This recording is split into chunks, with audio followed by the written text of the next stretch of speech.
هعمل الجاتوه شاتوه ببيضة واحدة وبطريقة سهلة وبسيطة، وإن شاء الله الطريقة تعجبكم. نصلي على سيدنا محمد، اللهم صل وسلم وبارك على سيدنا محمد وعلى آله وصحبه أجمعين.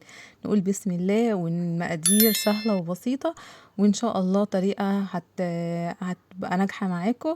معايا كوبايتين دقيق ومعلقة من البيكنج باودر لو عايزة تحطي معلقتين. أنا طبعا الصينية اللي أنا هعمل فيها دي بتحتاج 3 كوبايات من الدقيق. انا عندي كوبايتين من الدقيق فعملت فيها وطلعت حلوة جدا. مكونات بقى الخليط: الشوكولاتة، كوباية لبن، كوباية زيت، وكوباية سكر، وكوباية من الكاكاو الغامق. لو عندك فاتح ممكن تحطي نص من ده ونص من ده. انا عندي نص كوباية حطيتها. حطيت معلقتين سمنة، وممكن يعني تستغنوا عن الخطوة دي وتحطوا كوباية زيت كاملة. حطيت الفانيليا، وطبعا باخد منها كوباية بحطها على جنب، بحطها في التلاجة، وباخد البيضة بضربها في نص المكونات التانية.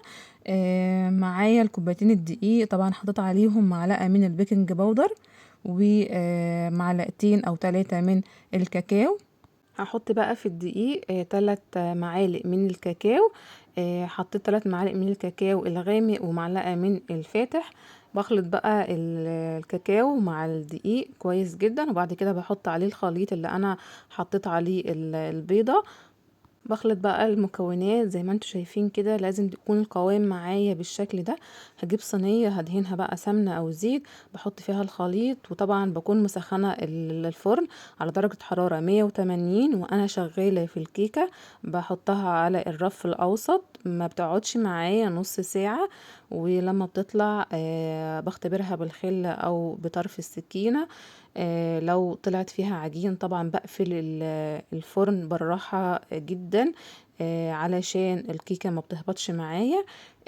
بعد ما الاقيها استوت معايا بطلعها من الفرن، اطلعها بره، لان انا لو قفلت عليها الفرن وسبتها في الفرن الكيكة هتهبط. اي كيكة تلاقيها استوت معاكي طلعيها بره الفرن علشان ما تهبطش. بغرز الكيكة زي ما انتوا شايفين كده، وبحط فيها لبن، ولو عندك شربات ممكن تسقيها بالشربات. بعدها بدقيقتين حطيت فيها الكوباية الشوكولاتة اللي احنا عملناها وسبناها في التلاجة. بعد ما قطعتها افتكرت ان انا عندي كريم شانتيه، طبعا لان الولاد طالبين مني كيكه زي اللي بره او جاتوه شاتوه زي اللي بره يعني. فانا جبتها وحطيتها، وطبعا انا اللي مقطعاها فانا عارفه التقطيعه اللي انا عاملاها. قطعتها من الجنب، وطبعا اول ما بتقطعيها بتعرفي بقى التقطيعه اللي انت طلعتيها او اللي انت عملتيها. الحته بقى اللي اتكسرت بقى معايا عملتها لهم فوق بعض وعملتها زي الجاتوه، وبجد حلوة جدا. ممكن تزينيها بالمانجا، بالشوكليت شيبس، بأي شوكولاتة عندك.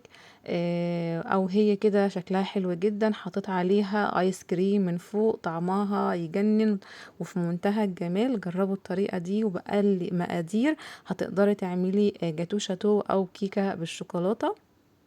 وطبعا ممكن كمان تعملي جنبها قهوة او شاي، اي حاجة انتوا عايزينها. ما تنسوش تعملوا لي فولو ولايك للفيديو وشير للفيديو واشتراك في قناتي شاهي الشريف على اليوتيوب. اشوفكم على خير في فيديو جديد، مع السلامة.